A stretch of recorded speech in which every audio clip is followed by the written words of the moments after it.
entendre 10, 15, 16, 20 personnes remplies du Saint-Esprit, des 60 personnes remplies du Saint-Esprit en un service dans le nom de Jésus-Christ. Et ce temps est en train d'arriver.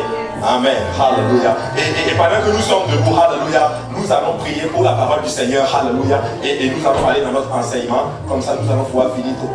Amen. Alléluia. Prions tous ensemble. Éternel des armées, nous te rendons grâce. Nous te bénissons, nous te remercions encore pour ton Saint-Esprit que nous ressentons, Seigneur, pour ta présence qui est manifeste, Papa, maintenant parmi nous, Seigneur. Papa, prends le contrôle des moments qui vont suivre, Seigneur. Que tout honneur te revienne, Seigneur Jésus-Christ. Alléluia. Papa, je viens maintenant lier tout esprit ne confessant pas ton nom, Seigneur. Nous venons contre tout esprit d'incrédulité, contre tout esprit de lourdeur, Papa, de résistance. Papa, nous les réprimons maintenant dans le nom de Jésus-Christ. Alléluia. Prends le contrôle des moments qui vont suivre, Seigneur. Aide-moi à disparaître et que toi seul paraisse, Seigneur. Que cette parole tombe, Papa, dans des cœurs fertiles, qu'elle produise des fruits et que ces fruits nous conduisent à la vie éternelle. Et nous disons tous au nom de Jésus. Alléluia. Et vous pouvez vous asseoir dans la présence du Seigneur ce soir. Amen. Alléluia. Donc, enfin, nous allons finir notre série d'enseignement aujourd'hui sur bâtir le futur. Amen. C'est la partie 5, la dernière partie de bâtir de bâtir le futur. Amen. Alléluia. Mais même si vous avez manqué les 4 autres parties, c'est pas bien grave. Vous n'allez pas être perdu. Amen. Ça, c'est juste que vous êtes en train de bâtir votre futur. Amen. Nous avons passé 5 semaines à bâtir le futur. Alléluia. Et je sais que ça va produire des fruits. D'ailleurs, je suis même en train de voir les fruits de cela. Et je suis très content et je bénis beaucoup le Seigneur pour cela. Amen. Alléluia. Mais avant cela, j'ai en d'autres termes une petite vidéo à vous montrer. Mais là, je vous en prie, ne le croyez pas de travers. C'est pas que je vous prends pour des enfants. Non. C'est juste parce que moi j'aime ça. Amen. Vous savez, souvent j'aime beaucoup les animations. Et la Bible, souvent pour les enfants, là, qui essaient par exemple de résumer certaines choses. Amen. Donc j'ai vu quelque chose sur YouTube et je me suis dit, c'est 3 minutes. Je me suis dit, je vais quand même vous la montrer aussi. Amen. Qui résume en d'autres termes tout l'enseignement que nous avons fait depuis le temps. Amen. Alléluia. Donc, bon. Alors, cliquez sur le bouton pour ceux qui n'ont pas iPad. Alléluia.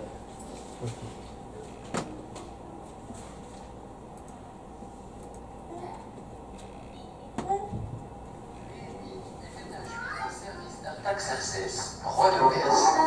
Il était des chansons du roi. Il apprit que Jérusalem était en ruine. Les Juifs là-bas souffraient. Très triste, il prie à Dieu de les aider.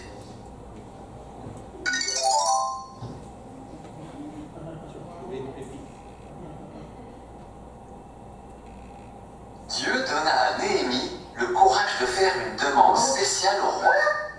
Aller à Jérusalem pour aider à reconstruire la muraille. Le roi accepta et Néhémie partit pour Jérusalem.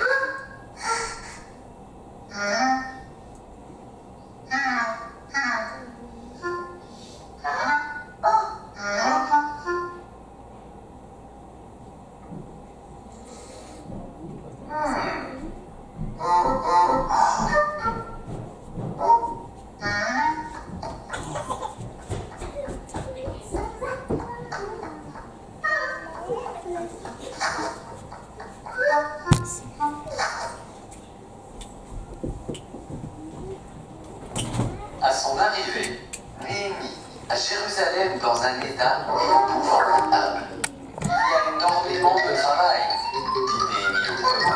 Mais avec l'aide de Dieu, nous pouvons rebâtir ces murs.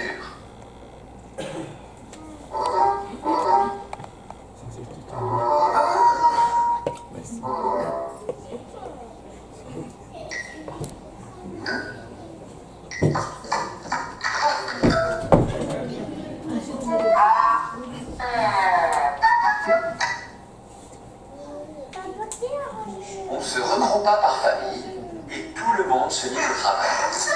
Le peuple répara d'abord toutes les portes de la ville. Puis Néhémie et les ouvriers commencèrent à rebâtir la muraille.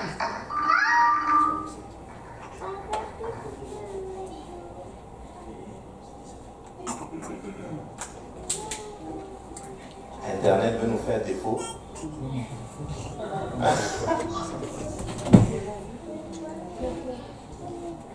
Alléluia. Si ça bloque, on va la laisser charger et on pourra la regarder peut-être à la fin. Un instant. Bon, on va la regarder à la fin. Okay. Mais ça résume en d'autres termes un peu les 4 leçons que nous avons étudiées depuis 4 semaines en 3 minutes. Donc, nous avons fini. Vous pouvez rentrer chez vous. Non, mais aujourd'hui, par la grâce du Seigneur, nous allons étudier la dernière partie, en d'autres termes, de rebâtir la muraille. Amen. Rebâtir, en d'autres termes, Jérusalem. Amen. Et nous avons vu, en d'autres termes, que le livre de Néhémie, en d'autres termes, n'était pas seulement de reconstruire, littéralement, les murs de Jérusalem, mais c'était, en d'autres termes, qu'il s'agissait de construire et de bâtir une ville qui serait propice, littéralement, en d'autres termes, pour les enfants de Dieu. Amen. Et aussi, justement, cette ville devait être un témoin pour les autres nations. En d'autres termes, les autres villes devaient voir Jérusalem et dire, ça, Jérusalem, c'est la ville de l'Éternel. C'est la ville de Dieu. Et vous savez quoi? Le Seigneur aime mettre ce qu'on appelle une séparation. Le Seigneur veut que quand on voit ses enfants, qu'on sache que ce sont ses enfants. Et ça, c'est vraiment important en d'autres termes. Et c'était ça, en d'autres termes, une des raisons pour laquelle la ville devait être rebâtie. Et nous avons passé 4 semaines, et c'est la 5e fois que nous allons le dire, que Jérusalem ressemblait en d'autres termes à la Nouvelle-Orléans après Katrina. Ou du moins au Texas après Harvey. Amen. Amen. Au Texas. Je n'ai jamais compris pourquoi on prend des si beaux noms pour donner à des catastrophes comme des ouragans. Katrina, Harvey, Marianne. Vraiment, Seigneur, aide-nous. Amen. Mais c'était justement l'état, en d'autres termes, de la ville. Et Jérusalem était dans un état de décombre. Et on a vu, en d'autres termes, qu'ils ont pris combien de jours pour bâtir les murs? Je l'ai dit 4 fois. En 4 semaines. 52 jours pour bâtir en d'autres termes, les murailles. Amen. Écoutez, c'était vraiment à un taux rapide. Ils ont fait ça très rapidement. Et sans les techniques de construction que nous avons aujourd'hui, ça veut dire qu'ils ont beaucoup travaillé. Maintenant, on peut se poser la question, comment ont-ils fait pour le faire en si peu de temps? Oui, ils ont prié, mais ils ont aussi agi.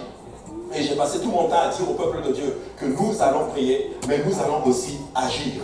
Nous allons prier pour que Dieu amène les âmes, mais nous allons aussi sortir pour dire aux gens qu'ils doivent venir dans la maison du Seigneur. En d'autres termes, si nous n'évangélisons pas, peuple de Dieu, laissez-moi vous dire, alléluia, que ça va être difficile, que les âmes viennent au Seigneur. Mais nous devons agir, alléluia. Nous devons évangéliser, nous devons bâtir la maison du Seigneur, nous devons prendre soin de la maison du Seigneur, nous devons, en d'autres termes, nous impliquer à bâtir, en d'autres termes, les murailles. Mais nous avons aussi vu que Néhémie avait combien d'ennemis? 3 ennemis. Amen. On avait Sambal, alléluia, qui était en d'autres termes l'ennemi principal. Il avait beaucoup d'influence, beaucoup de richesse, et il représente ici en d'autres termes le diable. Amen. Il représente Satan. Et Satan en d'autres termes était en train littéralement de dire en d'autres termes aux enfants d'Israël que vous savez quoi, ce n'est pas la peine de construire, ce n'est pas la peine de bâtir Jérusalem. Pourquoi? Parce que c'est trop de travail.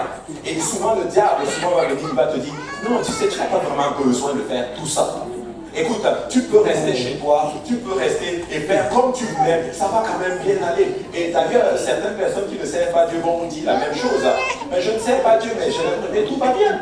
N'est-ce pas? Mais je vais vous dire une chose, n'écoutez pas Sambala. Sambala est un menteur. Écoutez, si vous voulez savoir quand est-ce que le diable ment, dès qu'il ouvre la bouche, il ment. Et je suis là pour dire à quelqu'un, n'écoute pas le diable. Amen. Deuxième ennemi, c'était Tobija.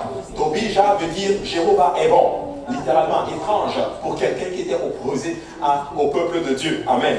Et lui aussi disait justement, il représente en fait la chair. Et il va te dire que c'est trop de travail. Tu sais quoi, dors un peu. Tu n'as pas vraiment besoin de prendre soin de l'église. Tu n'as pas besoin de nettoyer l'église. Tu n'as pas besoin, en d'autres termes, de t'impliquer dans un ministère quelconque. Mais laissez-moi vous dire que Tobija est aussi un menteur. Amen. Notre chair, des fois, nous ment. Ta chair va te dire que tu n'es pas capable. Ta chair va te dire qu'il faut que tu dormes encore un peu. Alléluia. Mais vous savez quoi, nous avons reçu le Saint-Esprit et nous devons prendre autorité, en d'autres termes, sur notre chair. Troisième ennemi, c'était Geshem, qui était très subtil. Et lui, il représente le monde. Lui, en fait, il va te dire, tu sais quoi, sois tolérant. Tolère tout. Accepte tout le monde avec leurs pensées. Accepte tout le monde avec leur doctrine. Je vais vous dire quelque chose. Nous acceptons tout le monde. Mais nous n'acceptons pas toutes les doctrines. Amen. Ça, c'est très important. Tout le monde est bienvenu dans la maison du Seigneur. Mais laissez-moi vous dire une chose. Ne tombez pas dans ce piège comme quoi la vérité est relative. La vérité n'est pas relative, elle est absolue. Il y a une seule vérité. Jésus-Christ est Seigneur. Jésus-Christ seul sauve. Et à part de Jésus-Christ, il n'y a point d'autre sauveur. Et ça, c'est la vérité. Et on ne peut pas faire de compromis avec cela. Amen. Et nous n'allons pas aller avec le monde. Amen. Maintenant, au moment où nous arrivons à notre thème, au chapitre 6, le mur de Jérusalem est entièrement terminé. Seules les portes restent à terminer. Et c'était un exploit incroyable, comme je l'ai dit, car ils ont accompli le travail tout en étant entourés d'ennemis. Vous savez, des fois, le Seigneur va permettre qu'il y ait des ennemis littéralement dans nos vies. Quand tu commences quelque chose, que ce soit un ministère, que ce soit un travail pour Dieu, que ce soit quelque chose, il va y avoir des ennemis. Quand tu commences à servir le Seigneur, il va y avoir des ennemis. Mais tu sais quoi? Dieu va performer en notre terme l'exploit. Et tout le monde saura que ce n'est pas toi, mais c'est ton Dieu qui l'a fait.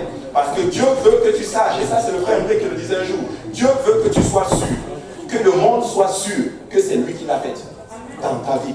Amen. Et il va permettre des fois qu'il y ait des ennemis. Et laissez-moi vous dire que malgré le fait qu'il y avait des ennemis, ils ont accompli cela en un laps de temps très court. Je suis là pour dire à quelqu'un, malgré les obstacles qu'il y a dans ta vie, tu vas réussir. Malgré les obstacles qu'il y a dans ta vie, tu vas réussir tes études, tu vas réussir à ce que tu entreprends, tu vas réussir le ministère dans lequel tu es. Tu n'es pas un perdant, tu fais partie des gagnants. Et Dieu décide littéralement que malgré ces obstacles, il va performer l'exploit à travers toi. Amen. Alléluia. Et ça, c'est vraiment très important de réaliser. C'était un exploit. Ils l'ont accompli. Maintenant, écoutez ceci. Au nord, il se trouvait à notre terme Sambala et les Samaritains. À l'est, il y avait Tobija. Il y avait aussi les Ammonites. Et au sud, il y avait Geshem et les Arabes. Et à l'ouest, il y avait les Ashdodites. Vous savez, Ashdod, si vous regardez bien dans les Écritures, c'était la ville la plus importante des Philistins. Vous savez, les Philistins étaient très opposés à Jérusalem. S'il y a eu un ennemi qui était très farouche contre Israël, c'était bien les Philistins. Les Philistins, littéralement, ne voulaient littéralement pas que Jérusalem soit forte.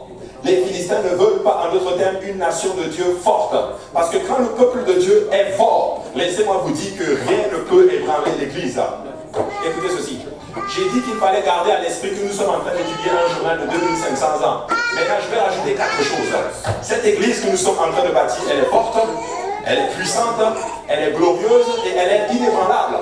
Et ça veut dire que si vous faites partie de cette Église, le corps du Christ que nous sommes en train de bâtir, vous êtes puissant, vous êtes glorieux, vous êtes inébranlable. Ça veut dire ceci, que le diable ne peut pas te faire tomber. Je déclare dans le nom de Jésus-Christ, nous n'allons pas tomber. Nous allons réussir ce ministère. Nous allons faire des exploits pour le Seigneur. Et le Seigneur va vous utiliser. Peu importe votre catégorie, peu importe votre niveau intellectuel, peu importe votre âge, le Seigneur est capable de vous utiliser. Et je suis en train de le voir. Et je bénis l'Éternel pour cela. Amen. Écoutez, il n'y a pas un peuple comme vous. Il n'y a pas un peuple comme la maison de Dieu.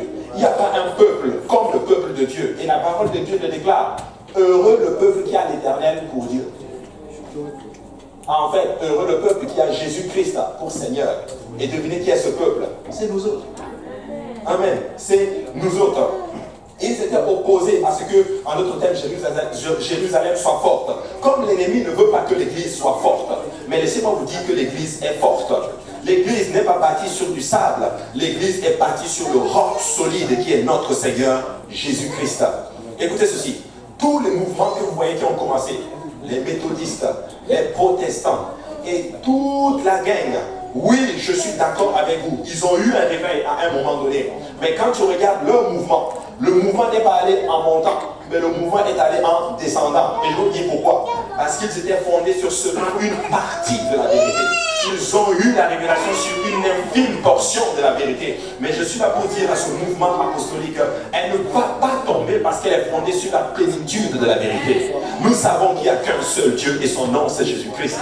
Nous savons que seul le baptême au nom de Jésus-Christ sauve. Nous savons que sans la sanctification, nul ne verra le Seigneur. Nous savons littéralement toutes ces choses.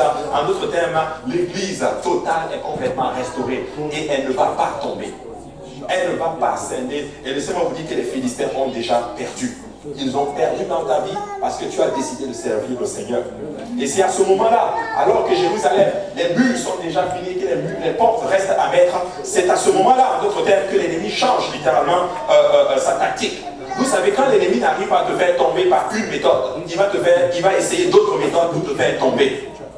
À ce moment-là, Sanballat, Tobija et Geshem, ils n'ont pas réussi, en d'autres termes, malgré les mauvaises, les calomnies et toutes ces choses, ils n'ont pas réussi à empêcher Néhémie et tout le peuple d'Israël de bâtir, en d'autres termes, les murs. Ils vont maintenant changer de tactique. Quand les murs ont été construits, ils vont maintenant proposer de coopérer. Et quand vous étudiez bien le texte, ils vont effectivement proposer de coopérer avec Néhémie. Je vais vous dire une chose, le diable, quand il sent qu'il ne peut pas te faire tomber d'une certaine façon, voici ce qu'il va faire. Il va venir vers toi, il va essayer de coopérer, comme littéralement Joab a essayé de coopérer avec Abner. Nous l'avons appris ce matin. Il a tiré Abner hors de la ville de refuge, littéralement, et il lui a planté, en d'autres termes, le couteau dans son ventre. Peuple de Dieu, nous n'allons pas faire de compromis. Et nous n'allons pas faire association avec l'ennemi. Amen. Écoute ceci, Néhémie chapitre 6, verset 1 dit ceci. Je n'avais pas encore posé les battants des portes lorsque Sanballat, Tobija, Geshem, l'Arabe et nos autres ennemis apprirent que j'avais rebâti la muraille et qu'il ne restait plus de brèche. Alors Sanballat et Geshem m'envoyaient dire, viens et ayons ensemble une entrevue dans un village de la vallée d'Ono. Ils avaient médité de me faire du mal. Je leur envoyais des messagers avec cette réponse, j'ai un grand ouvrage à exécuter et je ne puis descendre. Vous savez, des fois, il faut juste dire ceci à l'ennemi. J'ai un travail à faire. J'ai le travail de Dieu à faire. Viens, j'ai une étude biblique à faire. Viens, non, mais j'ai ça à faire. Viens, mais je dois les répéter pour la chorale. J'ai un ministère. Je vais aller plus loin. Viens, non, j'ai une maison à m'occuper. J'ai ma propre maison à m'occuper. Viens, non, mais j'ai mes enfants à garder. Viens, non, j'ai ma famille à garder. Écoutez, vous savez que nos maisons, nos familles, c'est un ministère.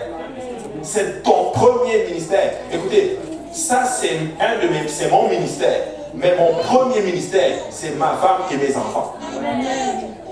Amen. Et je suis là pour dire que cette église glorieuse que nous sommes en train de bâtir, il va y avoir des familles, il y a des futures familles qui sont en train d'arriver. Laissez-moi vous dire, commencez déjà à bâtir vos maisons maintenant. Parce qu'une église forte, c'est une église dont les familles sont fortes dans le Seigneur. Voilà pourquoi l'ennemi va essayer de disloquer les familles. Mais je suis là pour dire à quelqu'un aujourd'hui, hallelujah, fortifie ta famille dans le Seigneur. Parce que lorsque toi tu es fort, l'église est de plus en plus forte. Amen. Il n'y avait plus de brèche, plutôt, et tout était fait. Je leur ai envoyé, j'ai un travail à faire. Je ne puis descendre, le travail serait interrompu.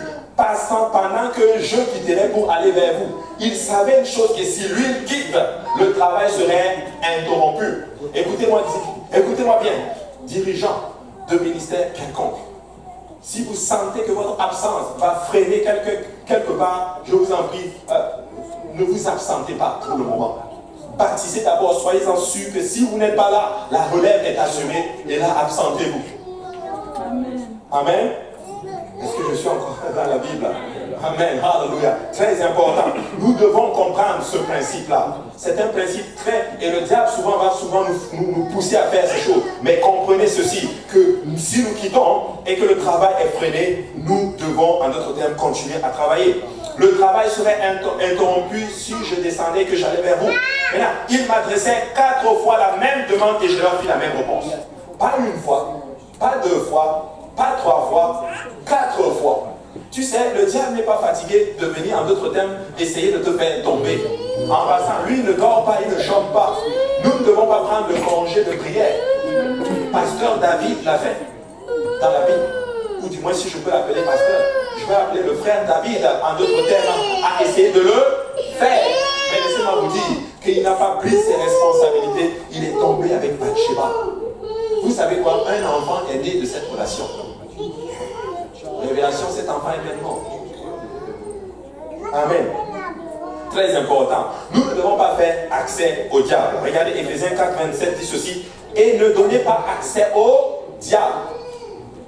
Ne donne pas accès au diable. Cette église glorieuse que nous sommes en train de faire, que nous sommes en train de bâtir. Écoutez, Néhémie a dit ceci. J'ai bâti les murs et il n'y a plus de brèche. Ça veut dire ceci, il n'y a plus un seul trou par lequel l'ennemi peut entrer. Écoutez, nous sommes en train de bâtir quelque chose que l'ennemi ne pourra pas y entrer. Il n'y aura pas de brèche, les murs sont en train d'élever, alléluia. En ce moment, nous avons fini les murs parce que c'est la dernière leçon. Il nous reste juste à mettre maintenant les portes. Comme Néhémie, exactement. Il n'y a plus de brèche, alléluia. Et je suis content, je déclare au nom de Jésus-Christ que vous n'allez pas laisser accès au diable. Le diable n'a aucun pouvoir sur chacun de vous. Vous êtes puissants, vous avez de l'autorité et vous allez faire de grandes choses pour le Seigneur. En tant que leader, Néhémie, en fait, a fait la bonne chose en dessinant dès le départ une ligne, littéralement, alléluia, sur le sable, pour dire alléluia au peuple, plutôt à Sambala, à Geshem et à Tobija, il n'y a pas de mélange entre vous et nous. Peuple de Dieu, comprenez-moi quand je dis que nous devons faire des séparations. Je ne suis pas en train de dire qu'on ne parle plus aux gens. Non. Je suis en train de dire que nous sommes contre tout esprit qui nous empêche de faire ce que Dieu nous demande de faire. Nous sommes contre tout esprit ne confessant pas le nom de Jésus-Christ. Amen. Alléluia. Et ça c'est très important. Il a fait la bonne chose. Il savait que les Juifs n'avaient rien de commun avec Sambala et sa foule. Alors il ne pouvait y avoir aucune base pour la coopération. Vous savez, voici le piège des fois souvent. Souvent nous pouvons arriver à une place et nos pères sont passés. Mais voici souvent ce qui arrive malheureusement avec différents mouvements. C'est qu'ils arrivent et que la nouvelle génération qui se lève se dit que non. C'est que certains de nos pères faisaient, ils étaient trop vieux jeux. Où ils exagéraient sur certains principes. Écoutez, je vais vous dire une chose, ne tombons pas dans ce piège-là. Nous allons continuer cette sanctification. Nous allons continuer à marcher sérieusement. Il ne faut pas faire de compromis avec le monde. Parce que ça prend juste un petit compromis. Et nous allons commencer littéralement, si vous ne faites pas attention, nous allons commencer à faire des choses que le monde fait. Et ça va commencer à juste être normal. Parce que le diable va essayer de s'infiltrer. Mais je suis là pour déclarer au peuple de Dieu, ne donne pas accès au diable. Continue ta marche dans le Seigneur. Parce que ainsi, tu es en train de bâtir quelque chose de solide et de fort. Amen. Amen. Très important. Néhémie avait compris. Et Néhémie l'avait clairement indiqué dès le début du projet. Et il a refusé de reculer de ses principes à ce moment du projet. Vous savez, je suis très content parce que Dieu aime quelque chose, une qualité. C'est ce qu'on appelle l'intégrité. L'intégrité, c'est que nous restons fermes tout en aimant les gens. Tu sais, tu peux être cool tout en restant ferme. Tu peux aimer les gens tout en restant ferme. Nous n'allons pas faire de compromis quant à la doctrine. On ne va pas dire que bon, bah écoute, tu sais, non, il n'y a qu'un seul Dieu. Et c'est ça qui sera prêché de cette chair. Il n'y a qu'un seul et unique vrai Dieu et son nom est Jésus-Christ. Nous ne croyons pas à la Trinité. La Trinité n'est pas biblique. Ce n'est pas une doctrine biblique. Alléluia. Et quelqu'un même l'a dit que ce n'est même pas une doctrine diabolique, c'est une doctrine des hommes. Parce que même le diable croit, littéralement, même les démons croient qu'il n'y a qu'un seul Dieu. Et ils tremblent même. Mais nous croyons qu'il y a un seul Dieu et nous avons choisi de le servir. Et son nom, c'est Jésus-Christ. Nous allons toujours ça c'est important, nous sommes en train de bâtir l'église et le futur. Amen. Il avait compris, peuple de Dieu, vous allez enseigner des études bibliques et je suis content de voir ces jeunes qui sont en train de s'élever, qui enseignent des études bibliques. Pas de compromis, aimer les gens, mais enseigner la doctrine apostolique. Soyez fermes là-dessus. Néhémie 2, 20 dit ceci, je leur fis ces réponses, le Dieu des cieux nous donnera le succès. Le Dieu des cieux va nous donner le succès. Et je vois déjà le succès là. Nous allons être, écoutez, moi je m'appelle succès, je ne m'appelle pas échec. Et vous vous appelez succès, vous ne vous appelez pas échec. Si le diable vient te dire que tu es un échec, dis-lui que non, je ne suis pas un échec. Oui, j'ai mal fait dans le passé, mais tu sais quoi? Je suis quand même le succès de Jésus. Il est quand même mort pour moi. Écoutez, nous avons mal fait à un moment donné. Mais vous savez quoi? Il nous a choisis. Écoutez, Dieu est le spécialiste pour prendre les faibles, pour diriger les forts. Vous voilà, alléluia, parce que nous sommes tous faibles, mais regardez, il nous a choisis et surtout, il nous a donné la révélation de qui il est. Vous savez, les rois, les sages, les intelligents de ce monde pensent qu'ils sont intelligents, mais ils n'ont pas la capacité de voir la simplicité de l'évangile et la simplicité de l'unicité de Dieu. Toi, tu l'as vu. Il a déchiré le voile qui était devant tes yeux. Alléluia. Laisse-moi te dire que le Seigneur t'aime énormément. Il t'aime tellement qu'il te permet littéralement de le cerner dans toute sa plénitude. Alléluia. Écoutez, nous sommes le peuple le plus béni qu'il y a sur la face de la terre. Alléluia. Nous n'avons rien à envier à ces gens qui font des doctorats en théologie, pensant qu'ils connaissent les choses. Et la Bible déclare que croyant devenir sages, ils sont devenus fous. Mais nous, nous sommes sages pour Dieu. Nous savons.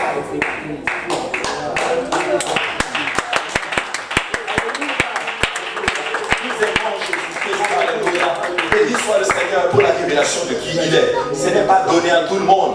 Ce n'est pas donné à tout le monde. Béni soit le Seigneur parce que nous savons qui il est.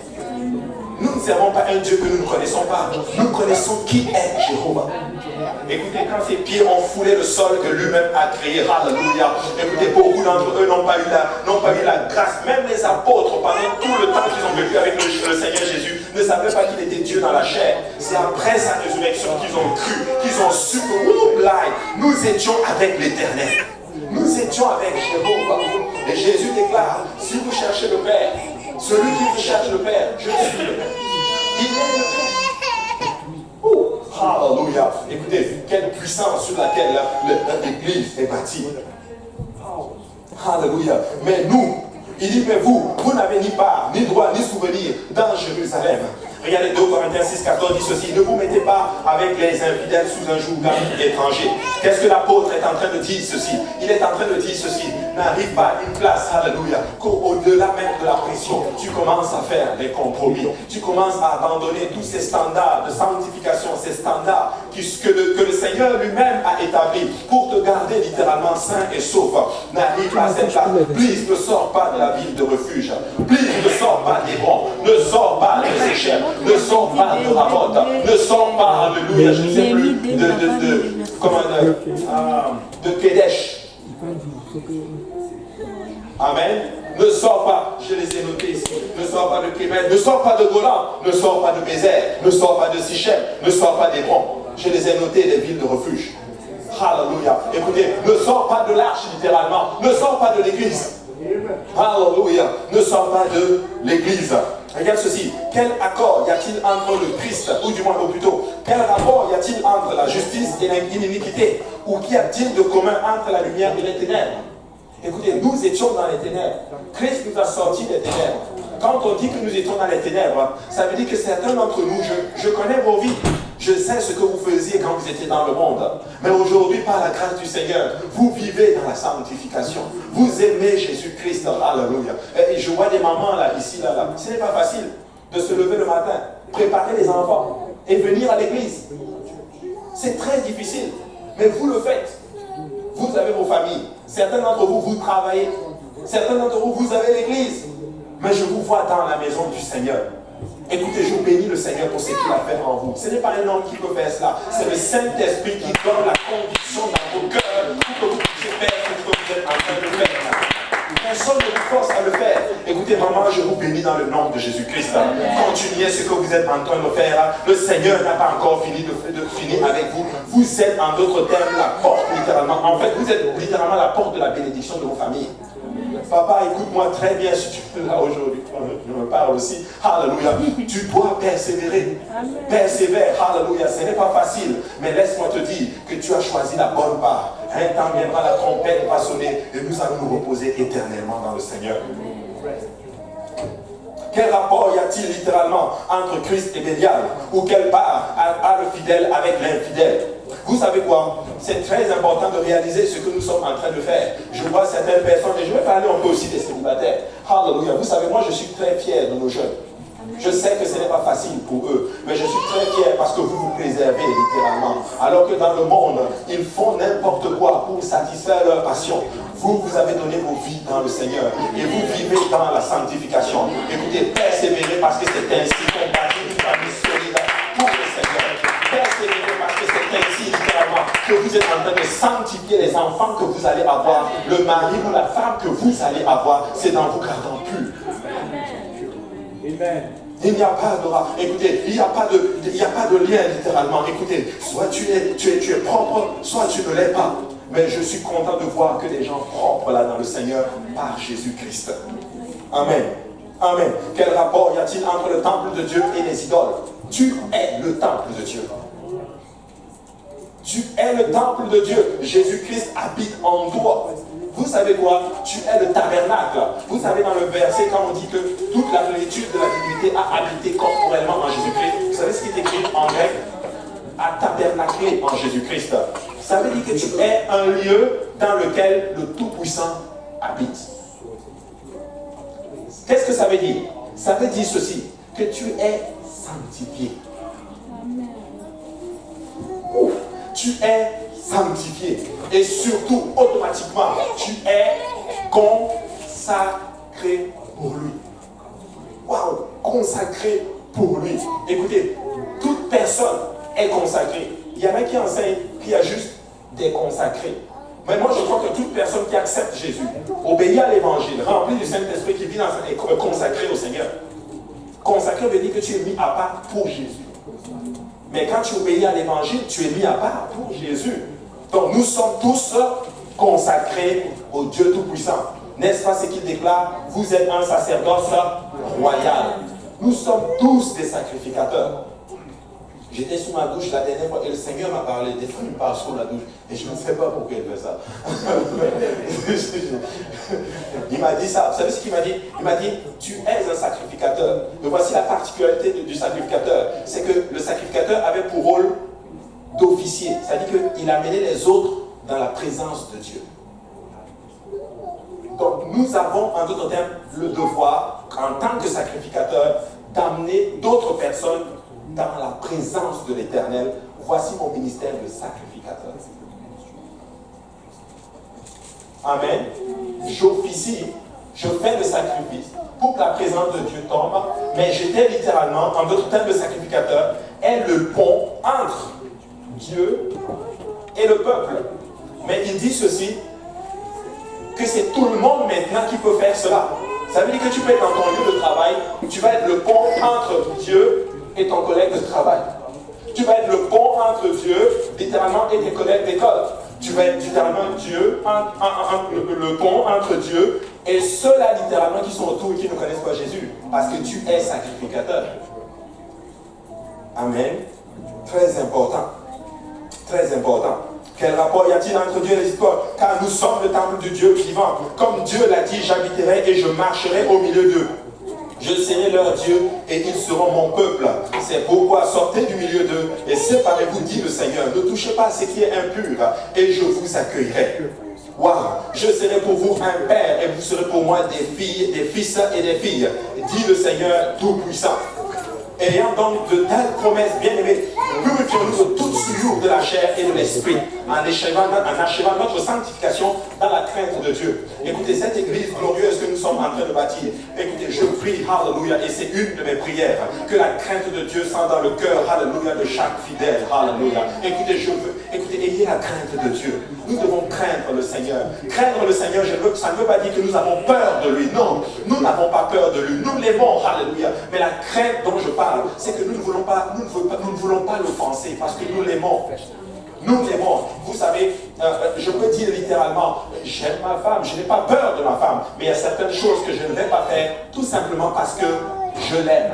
Et c'est la même chose avec le Seigneur. Nous n'allons pas faire certaines choses parce que nous aimons Jésus. Vous savez, des fois, même la maison du Seigneur, juste parce que nous aimons le Seigneur Jésus, il y a certaines choses que nous n'allons juste pas permettre, ou quand nous voyons, nous n'allons juste pas le permettre. Tout simplement parce que nous l'aimons. Est-ce qu'il y a-t-il des gens mariés ici? Amen. Hallelujah. Je sais qu'il est fièrement. Regardez, souvent quand tu rentres à la maison, en tout cas pour ma part, elle n'aime pas qu'on jette les chaussettes partout.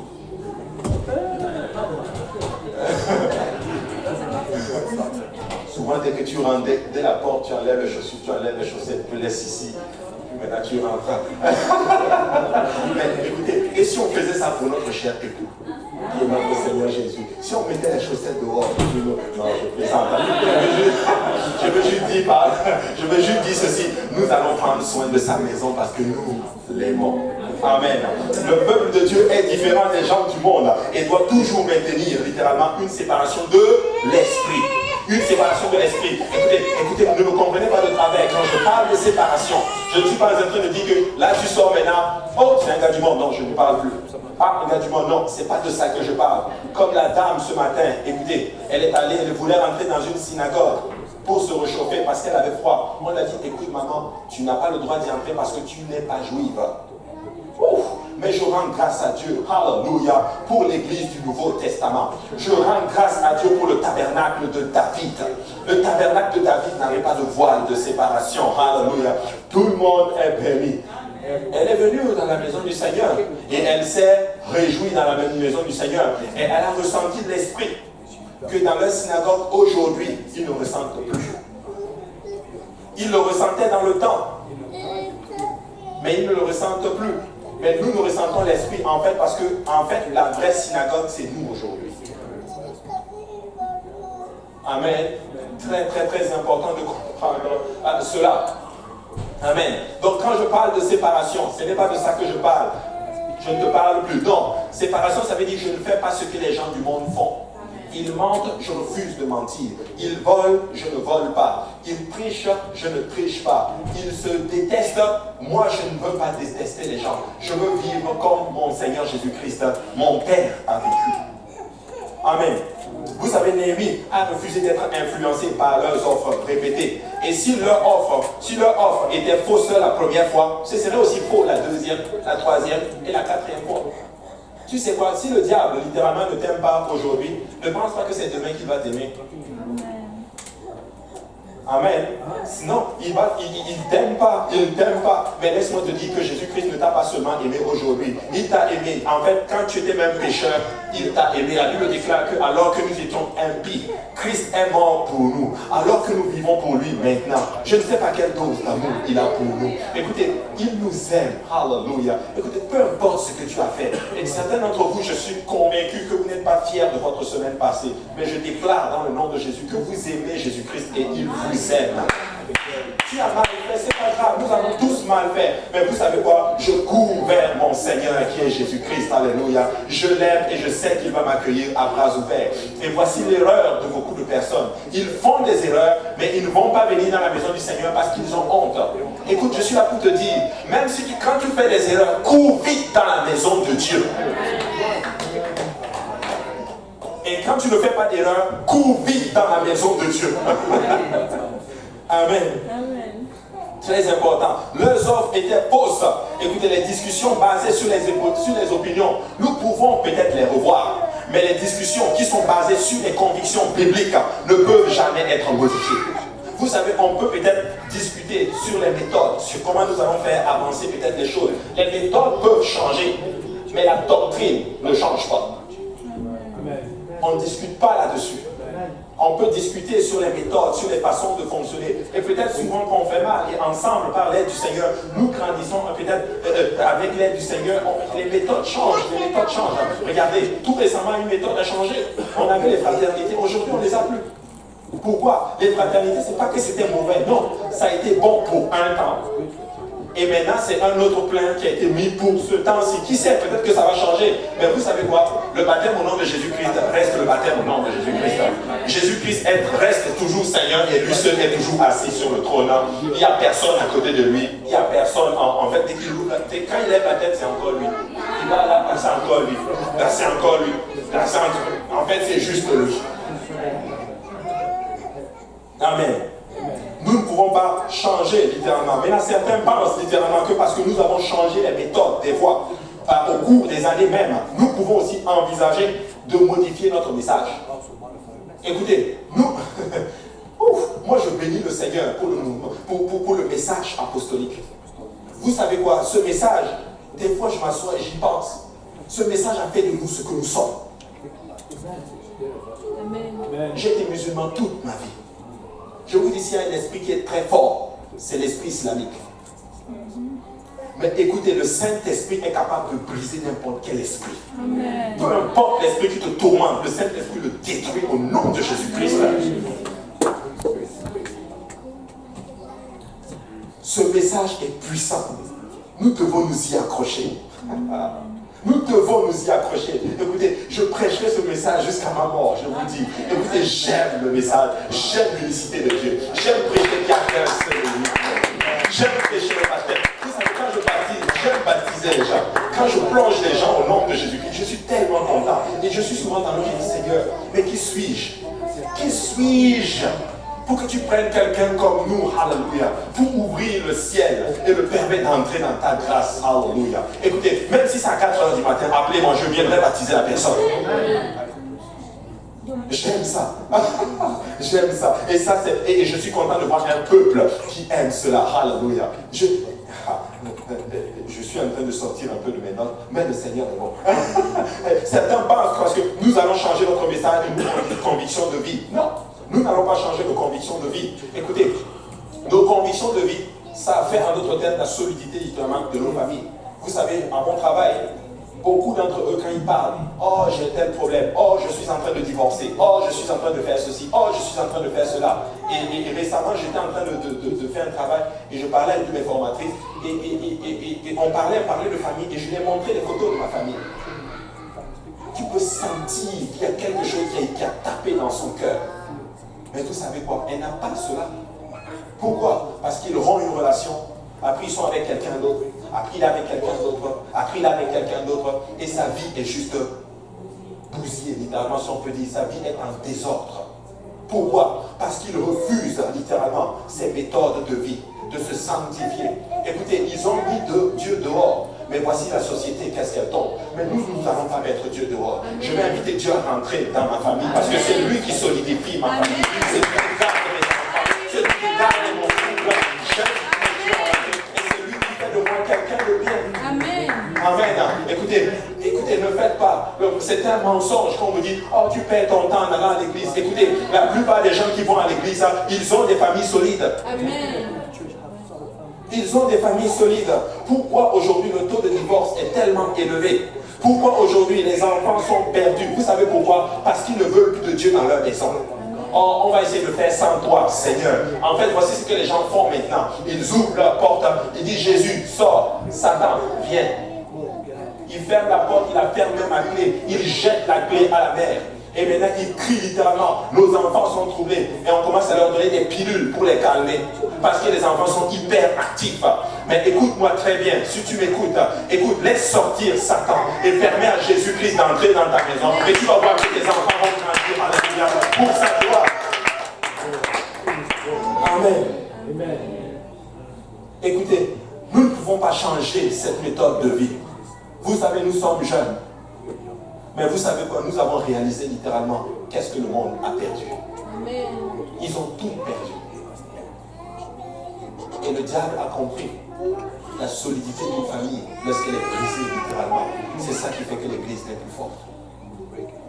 Et des fois, il va commencer par les jeunes. Il va détruire les jeunes. Parce que vous savez quoi? Lorsque les jeunes sont bousillés, comme on dit littéralement, pardonnez-moi le terme, laissez-moi vous dire que la société est complètement détruite. Amen. Mais je rends grâce à Dieu pour ces jeunes aujourd'hui. Alléluia. En dépit de votre âge, je vous assure, je vous félicite pour votre maturité. Je vous félicite pour le choix que vous avez fait. Et le Seigneur va faire de grandes choses à travers vous. Vous savez, ce mouvement apostolique que vous allez voir des jeunes pasteurs qui vont s'élever. C'est des jeunes pasteurs qui vont s'élever et qui vont prendre, alléluia, ces ministères-là et qui vont le faire pour la gloire du Seigneur. Parce que la maturité est en train d'entrer. Alléluia. Lorsque les tentatives de compromis de l'ennemi ont échoué, il a essayé la tactique de calomnier Néhémie par une lettre au roi. Oh roi, Néhémie est en train de préparer un coup d'état contre toi. Écoutez-moi bien, là où je suis en train d'aller jeune. Il y a beaucoup de jeunes ici. Mais je suis en train de dire ceci. Dieu envoie les jeunes. Quand je parle des jeunes, je parle de l'intelligence, de la puissance, de la conscience. C'est magnifique de voir cela. Et c'est ça la jeunesse. Mais jeune, écoute-moi, n'arrive pas à une place. Et que malgré tout ceci, tu commences à négliger tes pères. Tu commences à négliger les anciens. Écoutez, ne calomnie jamais ton pasteur. Je suis là pour dire, reste soumis à ton pasteur. Reste soumis et Dieu va faire son travail à travers toi. Et je suis là pour dire à ces jeunes que si nous négligeons en d'autres termes le leadership, nous c'est la première étape pour détruire ce que Dieu est en train de faire. Parce que les jeunes arrivent aujourd'hui, lorsque la connaissance entre, lorsque la puissance entre, lorsque l'onction entre. Je n'ai plus besoin de mon pasteur, je n'ai plus besoin des anciens. Écoutez, nous avons besoin de notre pasteur. Nous avons besoin des anciens. Et sans les anciens, laissez-moi vous dire, ils ont la sagesse. Ils ont été à une place où nous on est en ce moment, mais nous on n'a pas été là où eux ils sont en ce moment. Marchons dans la soumission. Il a utilisé le compromis. Oh, Néhémie est en train de faire un coup d'état contre toi. Mais Néhémie est un vrai juif, c'est un vrai apostolique. Il ne se rebelle pas contre l'autorité en place. Amen. Dieu m'a dit ceci un jour. Le jour que tu te lèves contre ton pasteur, c'est fini pour toi. Amen. Amen. Nous sommes en train de bâtir l'église. Forte, puissante, glorieuse et inébranlable. Amen. Il va essayer la tactique. Oh roi, il est en train de préparer un coup d'état contre toi. Mais non, ce n'est pas ce que Néhémie est en train de faire. Il est juste venu bâtir les murs de Jérusalem. Il est juste venu bâtir la maison de Dieu. Amen. Je rends grâce à Dieu, alléluia, pour ces anciens, alléluia. Moi, je suis content quand je vois ma marraine Ange, alléluia. Des fois, je la vois, je sais qu'elle a beaucoup à m'apprendre, alléluia. Je sais qu'elle a beaucoup de choses à m'apprendre. Je vois tous ces anciens qui sont dans la maison du Seigneur. Vous, votre sagesse, et je vous bénis, et je suis là pour demander aux anciens, vous devez aller aussi sur la montagne, prier, ayez la sagesse, et venez nous dire ce que le Seigneur vous a dit. Amen. Le compromis. Les dirigeants chrétiens doivent savoir gérer les fausses conclusions.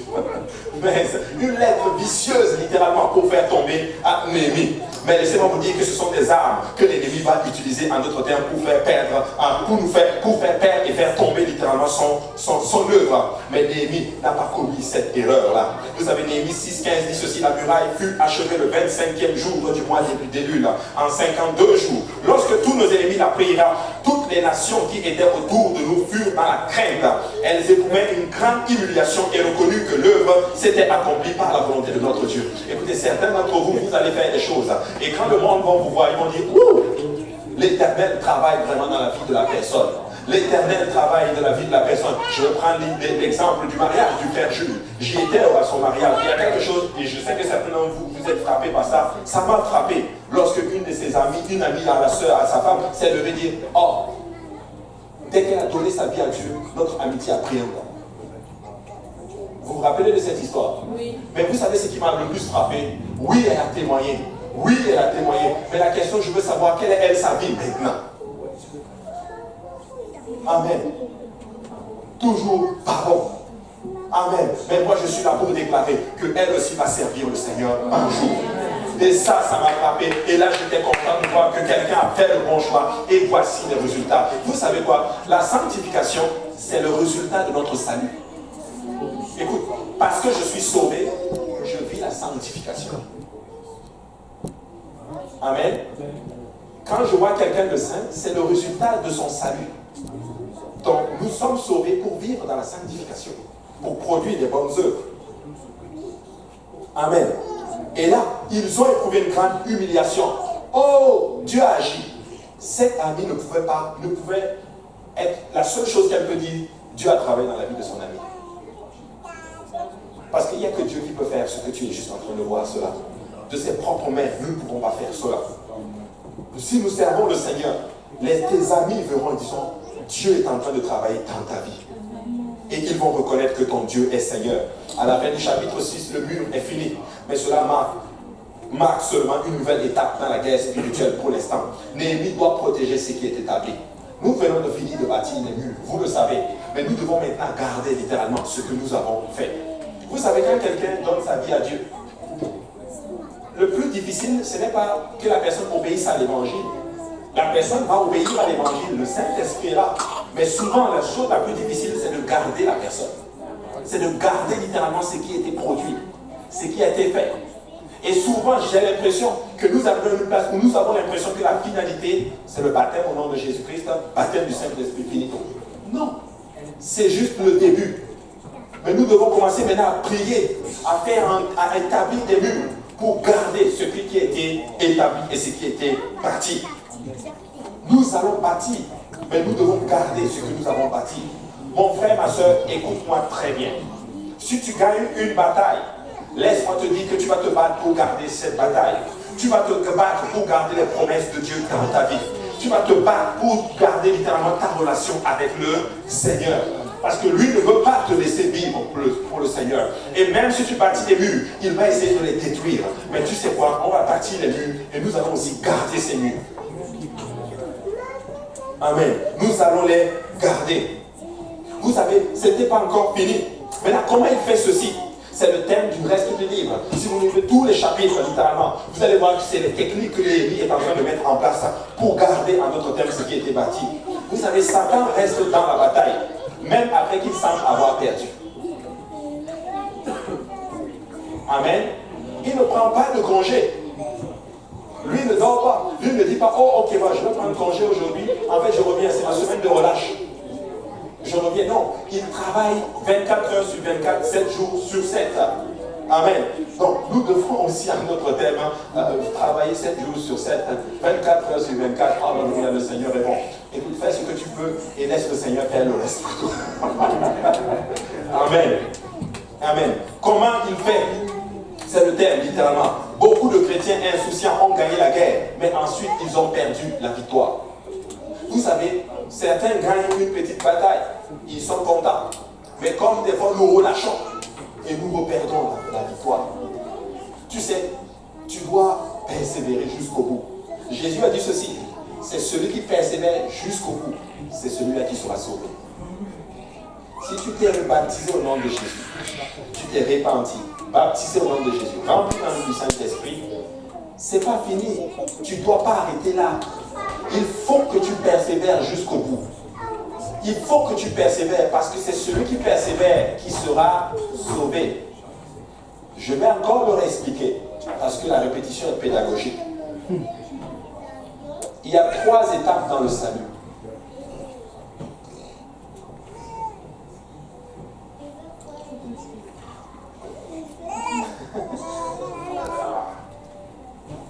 Ok, je vais mettre ici, comme ça tout le monde va comprendre. Merci beaucoup, frère Achille. Voilà, 3 étapes dans le salut. Lorsque nous donnons notre vie à Jésus, nous nous répandons de nos péchés et le Seigneur nous pardonne. Nous sommes baptisés au nom de Jésus-Christ. Il efface tous les péchés que nous avons faits depuis notre naissance jusqu'au jour de notre baptême. Il nous remplit de son Saint-Esprit. Nous sommes justifiés. C'est ce qu'on appelle la justification. Maintenant, nous commençons maintenant à avancer. Donc, j'ai mis ça ici pour mettre justement l'étape entre les 2 parties ici. C'est ce qu'on appelle la sanctification. Ça veut dire que tu commences à travailler sur toi-même. Regarde. Ici, tu es délivré de tes péchés. Mais tu n'es pas encore délivré de toi-même. Comme Marie, alléluia, avec les enfants d'Israël, était délivrée de l'Égypte. Mais elle n'était pas délivrée d'elle-même. Dans ce processus, Dieu va commencer à te délivrer de toi-même. Abandonne tes mauvaises pensées. Abandonne tes vieilles façons de vivre. Change cette garde-robe. Change littéralement ces musiques que tu écoutes. Change ces films que tu écoutes. Change toutes ces choses. Tu es en train de devenir, de te sanctifier. Mais quand la trompette va sonner, tu vas être ici. Et ça, on appelle ça la glorification.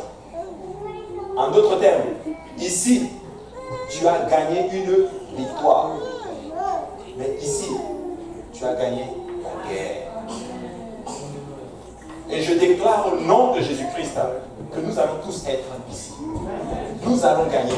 Nous allons aller au ciel et rien ne va nous empêcher d'y aller. Parce que nous allons faire tout ce qui est à notre possible. Si Jésus dit laisse tomber cela, je laisse tomber. Si Jésus me dit pardonne, je pardonne. Si Jésus me dit aime, j'aime. Si Jésus me dit marche sur un pied, Vous allez me voir, frère pasteur, vous arriver comme ça tout le temps. Si je me dis, saute, je vais sauter. Mais je vais faire tout ce qui est mon possible. Ici.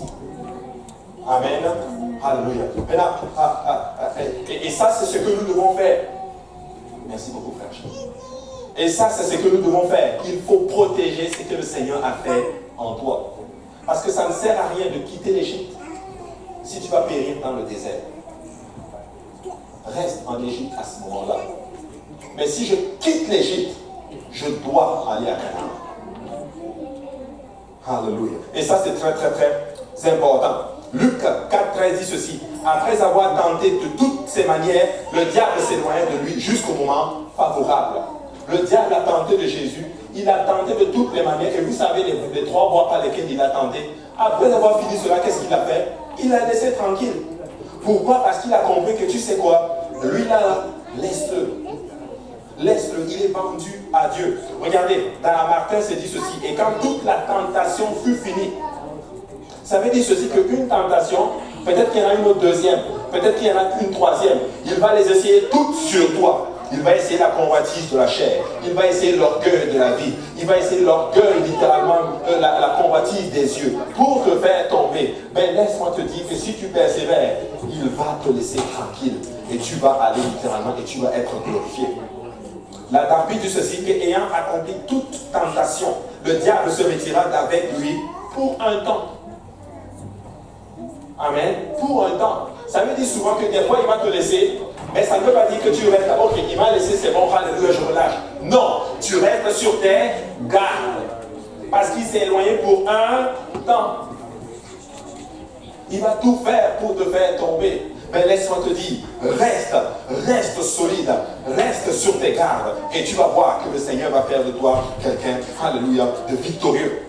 Vous savez, ça arrive tout le temps, littéralement. Alléluia aux enfants de Dieu. Ils vont faire des grandes choses. Le Seigneur va les délivrer. Et vous savez quoi? Dès qu'ils sortent, eux-mêmes, ils vont aller retoucher les mêmes choses. Moi, je crois qu'il y a beaucoup de gens qui sont délivrés tous les jours. Chaque dimanche. Chaque fois qu'il y a un service, il y a des délivrances. Mais les gens, ils vont encore aller le reprendre. C'est que je n'ai jamais compris cela. Dieu te délivre littéralement des mauvaises convoitises. Mais dès que tu sors, tu vas refaire la même chose. Amen. Vous savez quoi? Lorsque les murs sont finis et que Néhémie a tout établi, qu'est-ce qui s'est passé? Néhémie est retourné en d'autres termes vers le roi, littéralement, pour aller lui faire, littéralement, si on peut le dire ainsi, le rapport de tous les travaux qui ont été faits. Mais pendant qu'il est parti, les actes de Tobija ont encore agi. Et nous avons vu que Tobija représentait la chair. Donc, Néhémie est parti, il a rebâti les murailles, mais voici l'erreur qu'il a faite, je ne sais pas, probablement qu'il n'a pas laissé des gardes pour garder la ville. Quand il est parti, pour faire un rapport au roi Artaxerxès, les Écritures disent, devinez quoi? Tobija est venu en d'autres termes pour détruire ce qu'il a fait. En d'autres termes, la chair revient. Vous savez quoi? La chair, il y a une expression qui dit, chasse le naturel et il au galop. Au galop. Ça veut dire ceci, écoute, il y a certaines habitudes que tu les as laissées, mais laisse-moi te dire, reste sur tes gardes. Continue à pousser, avancer.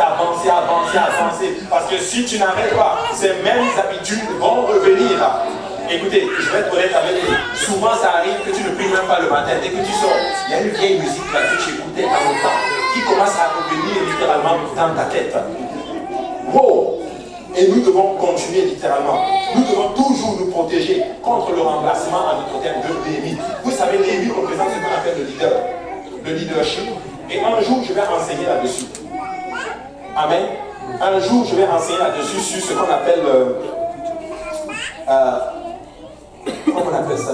Je cherche le titre, mais bon, je ne veux pas vous donner, le Seigneur va me donner un titre par rapport à cela. Mais l'enseignement que je veux vraiment faire, c'est ceci. Quand le dirigeant est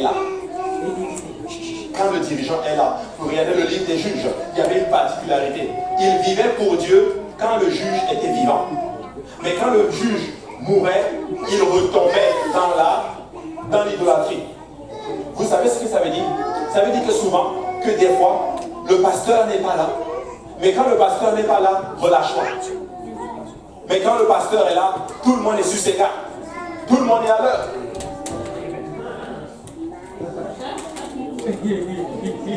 Personne ne va me jeter des fleurs. Non, même quand pasteur n'est pas là, nous continuons à travailler pour le Seigneur. Même si pasteur voyage, je m'attends à voir les gens de la chorale à l'heure. Même si pasteur n'est pas là, je m'attends à voir l'assistant pasteur à l'heure. Même si pasteur n'est pas là, je m'attends à ce que l'église soit propre. Même si pasteur n'est pas là, je m'attends à ce que les toilettes soient propres. En fait, nous allons tous le faire. Pourquoi? Parce que nous ne sommes pas en train de travailler pour le pasteur, nous sommes en train de travailler pour Jésus-Christ.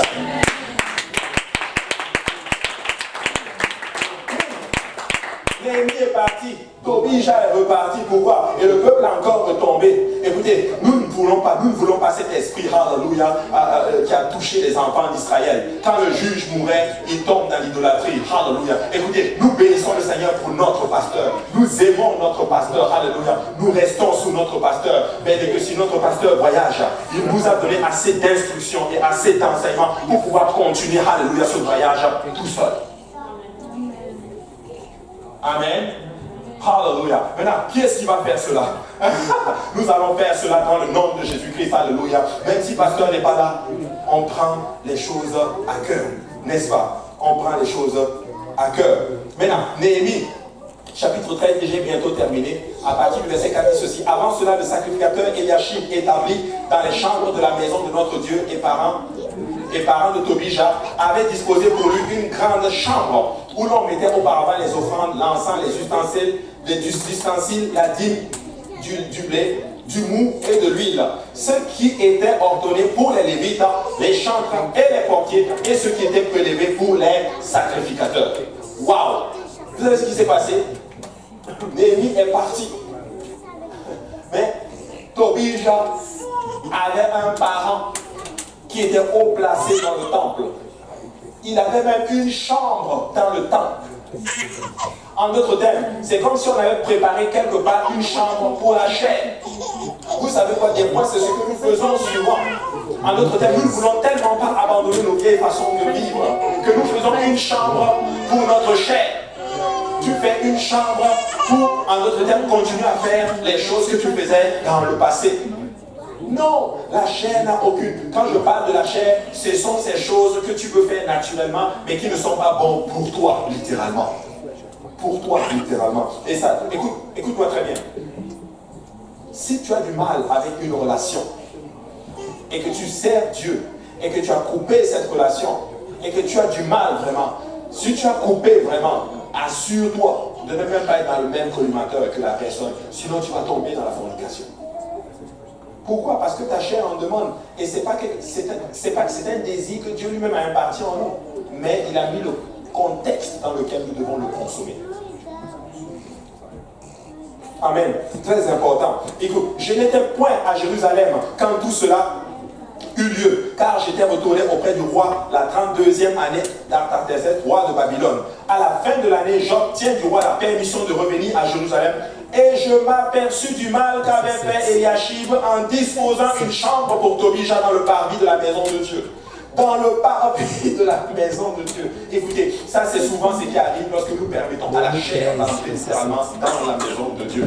Écoutez, la chair c'est quoi? C'est les haines. On a étudié lundi les œuvres de la chair, les jalousies, les calomnies, toutes ces choses. Mais laissez-moi vous dire que nous n'allons pas permettre à cela de rentrer dans la maison du Seigneur. Nous allons nous aimer les uns les autres. Nous allons nous aimer, nous allons prendre soin les uns des autres. On ne va pas se jalouser les uns les autres. Dans le monde, ils sont jaloux. Mon voisin a acheté une grosse maison. Moi aussi, je dois acheter une grosse maison. Avec une chambre de plus. Non, mais dans la maison du Seigneur, alléluia, si ma soeur est bénie, si mon frère est béni, je vais me réjouir avec mon frère. Si mon frère achète, si le frère achète, il achète une 4x4. Alléluia. Écoute, un jour il va me prendre dans la 4x4. Et moi aussi je serai fier de dire, mais j'ai un frère qui est dans la 4x4. Écoute, si j'ai un frère ou une soeur qui fait de longues études, je serai fier de dire, mon frère Stéphane, lui, il a même un bac en mathématiques. Écoutez, moi je suis fier souvent quand je dis, hey, moi j'ai un frère qui fait un bac en mathématiques.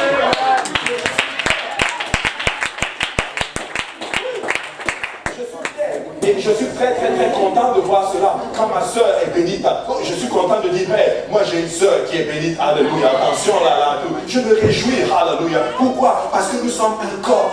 Écoute, nous n'allons pas permettre à la chair d'entrer dans les parties de la maison de Dieu. Amen. J'en éprouvais le vif des plaisirs et je jetais dehors devant la chambre tous les objets qui appartenaient à Tobija. Écoute, quelqu'un doit juste en demain dire que, écoute, moi je n'ai plus de fait, rien à faire avec les œuvres de la chair. Je suis un enfant de Dieu et je vais manifester le fruit de l'esprit. Alléluia. Je vais manifester la joie, je vais manifester l'amour, je vais manifester entre autres les facettes littéralement, alléluia, du fruit de l'esprit. Amen. Alléluia. Au moment où Néhémie revient, Tobija avait convaincu Elisha, le grand sacrificateur, lui-même de mettre en place une salle pour vivre dans le temple. Mais Néhémie n'a pas perdu le temps de jeter les affaires de Tobija dehors et dans la rue. Il s'est retrouvé en fait à refaire le même travail littéralement qu'il était en train de faire au début. Tu sais, si tu permets à des choses d'y entrer, tu vas en fait comme refaire le même travail que tu faisais au début. Et bien, je vais terminer avec ceci. Peuple de Dieu, nous sommes en train de bâtir quelque chose d'extraordinaire. Nous sommes dans un grand projet. Et ce projet a déjà réussi. Le Seigneur nous fait juste prendre part à cela.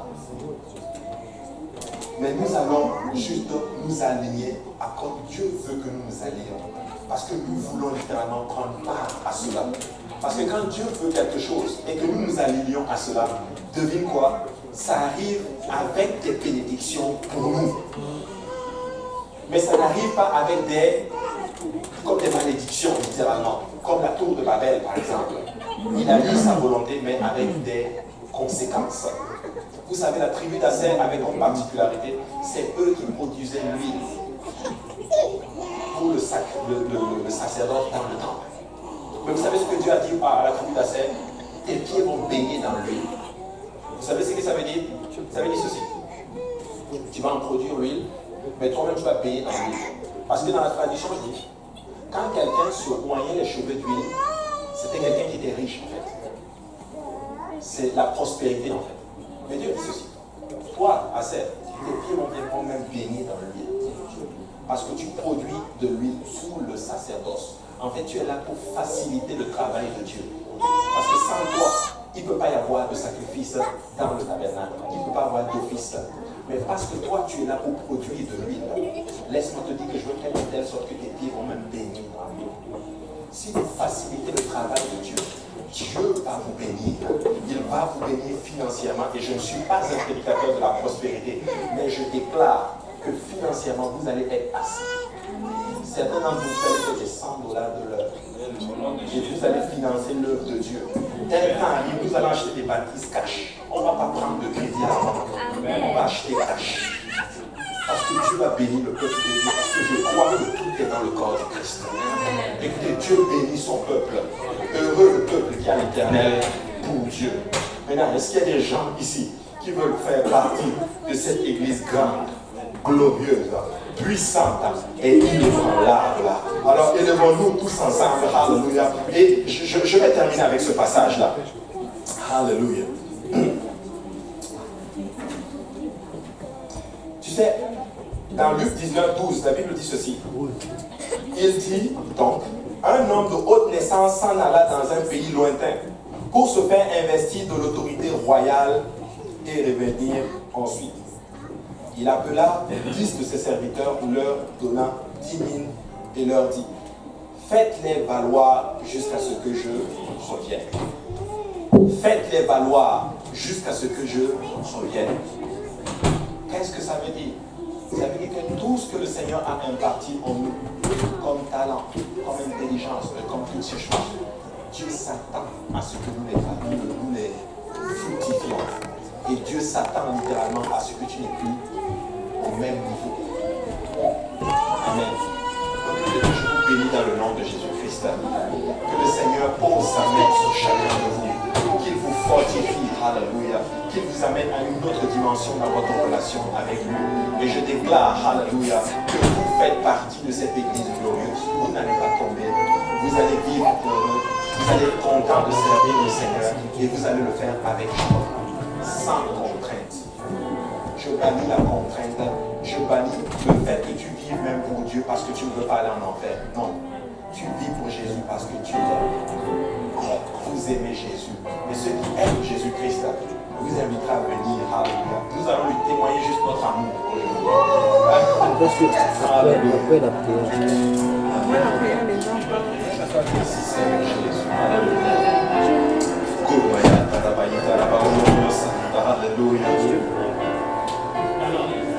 Alléluia Jésus. Alléluia. Alléluia Jésus. Alléluia Jésus. Alléluia Jésus. Alléluia Seigneur. Papa, nous t'aimons Seigneur Jésus. Alléluia. Alléluia Seigneur. Nous t'aimons Seigneur. Alléluia. Alléluia Papa. Nous t'aimons ce soir Seigneur Jésus. Alléluia. Je te rends grâce Seigneur Jésus pour nos aînés Seigneur. Je te rends grâce Seigneur Papa pour nos familles Seigneur. Je te rends grâce pour nos jeunes Seigneur Jésus-Christ. Je te rends grâce Seigneur pour tout cela que tu es en train d'utiliser Seigneur. Je te rends grâce aujourd'hui Seigneur Papa. Alléluia. Parce que tu nous as permis de prendre part Seigneur Jésus-Christ à ton grand projet éternel des armées Papa. Nous te disons encore merci Seigneur. Parce que tu as ouvert nos yeux Seigneur à la connaissance de qui tu es pleinement Papa.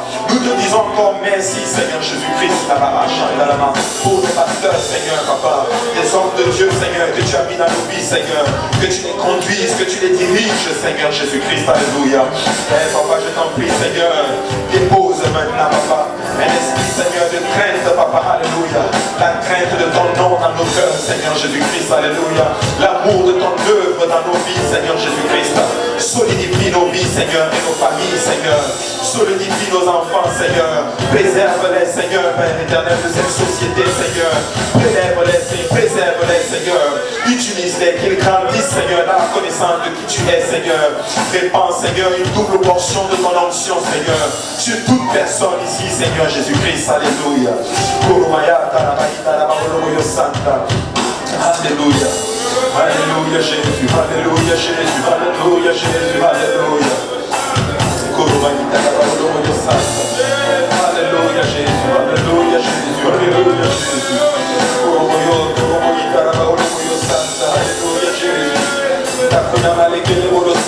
Alléluia Jésus, alléluia Seigneur.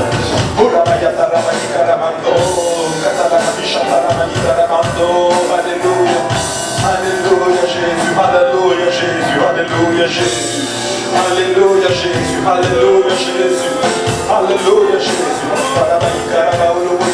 Alléluia Seigneur. Merci Seigneur Jésus. Alléluia Jésus, alléluia Jésus. Alléluia, Papa, un peuple à ton nom, Seigneur Jésus, un peuple à ton nom, Seigneur, un peuple à ton nom, Seigneur. Garde tes enfants, Seigneur, garde-nous, Seigneur Jésus. Renouvelle nos forces, Seigneur. Nous ne voulons pas faire de compromis, Seigneur. Papa, nous ne voulons pas laisser grâce, Papa, les vies dans nos vies, Seigneur Jésus. Nous ne voulons pas laisser à la chair, Seigneur, le prendre dessus, Seigneur. Papa, protège, Seigneur, sanctifie, Seigneur, sanctifie-nous, Seigneur. Dans le nom de Jésus-Christ de Nazareth, Seigneur.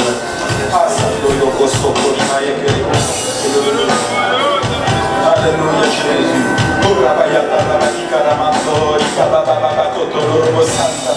Alléluia Jésus, alléluia Jésus, alléluia. Alléluia Jésus, alléluia Jésus.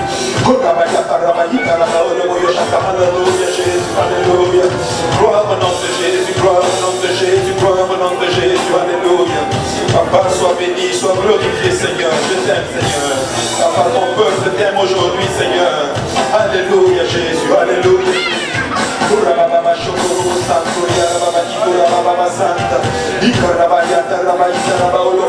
Alléluia Seigneur, alléluia Jésus, alléluia. Fortifie Seigneur, alléluia, fortifie Seigneur. Utilise-les Seigneur, utilise les jeunes, utilise Seigneur. Papa, les anciens que tu as mis dans nos vies Seigneur, utilise-les puissamment Seigneur. Un peuple à ton nom, Papa, au nom de Jésus-Christ, alléluia. Alléluia Seigneur.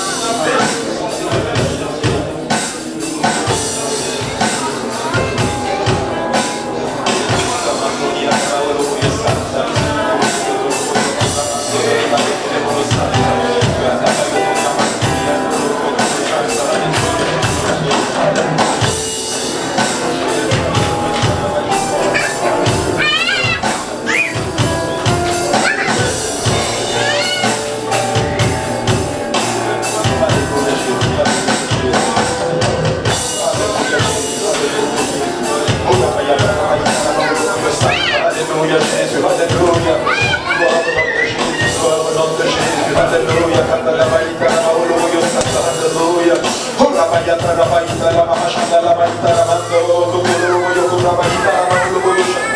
Alléluia Jésus, Alléluia Jésus, Alléluia Jésus. Merci Seigneur, merci Jésus. Gloire au nom de Jésus, gloire au nom de Jésus, gloire au nom de Jésus. Alléluia, Alléluia, Alléluia.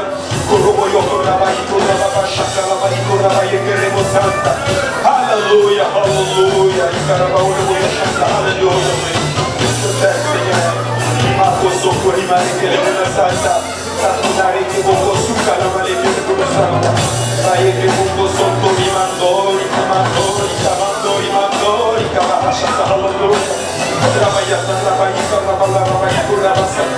Je t'aime Seigneur. Je t'aime Jésus. Alléluia, Alléluia Jésus, Alléluia. Un peuple à ton nom, un peuple à ton nom, un peuple à ton nom Seigneur. Alléluia Jésus, Alléluia Jésus. Garde ton peuple, garde ton peuple. Au nom de Jésus-Christ. Robo Santa, Robo Santa, Alléluia Jésus. Alléluia Jésus. Alléluia, Alléluia. Alléluia Jésus. Alléluia Jésus. Alléluia Jésus. Alléluia.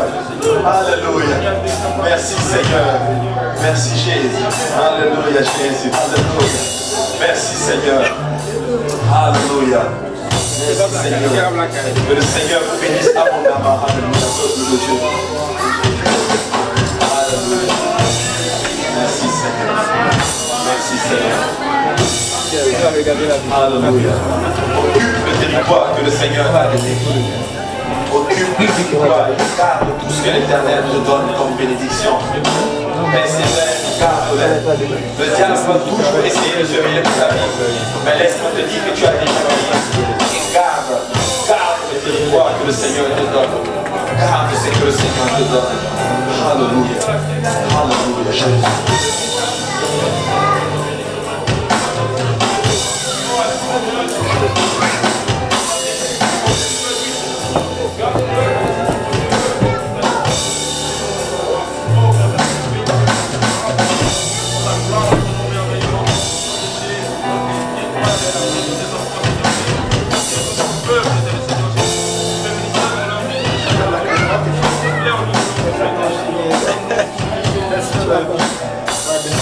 My daughter, she they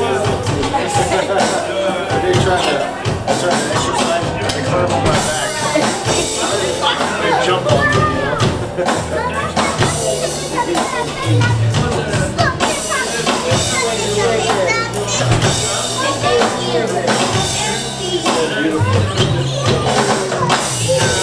How old is she?